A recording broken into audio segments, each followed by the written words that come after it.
ಬೆಳಗ್ಗೆ ಆದರೆ ದೇವಸ್ಥಾನ, ಸಂಜೆ ಆದರೆ ಬಾರು.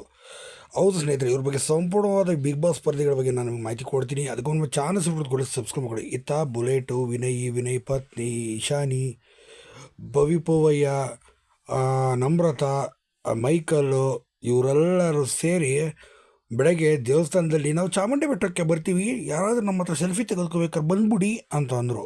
ಆದರೆ ಎಷ್ಟು ಜನ ಹೋದ್ರೆ, ಎಷ್ಟು ಜನ ಇವರೇ ದುಡ್ಡು ಕೊಟ್ಟು ಕರ್ಸ್ಕೊಂಡ್ರು ಅದು ಗೊತ್ತಿಲ್ಲ ಸ್ನೇಹಿತರೆ. ಅಲ್ಲಿ ಮಾತ್ರ ಎಲ್ಲರೂ ಕೂಡ ಜೈ ಜೈ ಅಂದಿದ್ದೆ ಬಂತು. ಎಲ್ಲ ನನ್ನ ಪ್ರಕಾರ 10 ರೂಪಾಯಿಗೆ 4 ಜನ ಹಂಗೆ ಬಂದಿದ್ದಾರೆ. ಹೋಗಲಿ ಬಿಡಿ, ನಾವು ವಿಷಯಕ್ಕೆ ಬಿಟ್ಟರೆ ಇನ್ನು ಸಂಜೆ ಆಯಿತು ಅಂದರೆ ಒಬ್ರಿಗೊಬ್ರು ಕೂಡದೆ ಟೈಟ್ ಆಗಿದ್ದಾರೆ. ಯಾವ ಲೆವೆಲ್ಗೆ ಅಂದರೆ ನಾಲ್ಗೆನೂ ಕೂಡ ಹೊರಡ್ತಿಲ್ಲ ಅಂತ ಹೇಳ್ಬೋದು. ವಿನಯ್ಗೂ ಸಹ ನಾಲ್ಗೆನೇ ತಿರುಗ್ತಿಲ್ಲ, ಆ ಲೆವೆಲ್ಗೆ ಕುಡಿದ್ಬಿಟ್ಟಿದ್ದ ಅಂತಲೇ ಹೇಳ್ಬೋದು. ಯಾವುದೋ ನೀರು ಹಾಕೋದೆಲ್ಲ ಕುಡಿದ್ಬಿಟ್ಟಿದ್ದಾರೆ ನಮ್ರತಾ, ಇಶಾನಿ ಇವರೆಲ್ಲ ಸೇರ್ಕೊಂಡು ಅಂತಲೇ ಹೇಳ್ಬೋದು ಸ್ನೇಹಿತರೆ. ಅದಕ್ಕೆ ಬೆಳಗ್ಗೆ ಅದು ದೇವಸ್ಥಾನ, ಸಂಜೆ ಆದರೆ ಈ ಥರ ಎಣ್ಣೆ ಹೊಡೆದು ಇನ್ನು ಬುಲೆಟ್ ಪ್ರಕಾಶ್ ಮಗನ ಸ್ಥಿತಿ ಅಂತೂ ನೋಡುತ್ತಿರೋದಾಗಿತ್ತು ಸ್ನೇಹಿತರೆ. ಯಾಕೆಂದರೆ ನಿಂತ ಜಾಗದಲ್ಲೇ ಬಿದ್ದು ಹೋಗ್ತಿದ್ದ ಬುಲೆಟ್ ಪ್ರಕಾಶ್ ಮಗ. ಹಾಗಾದರೆ ನೀವೇನಂತೀರಾ ಇವ್ರುಗಳ ಬಗ್ಗೆ? ದಯವಿಟ್ಟು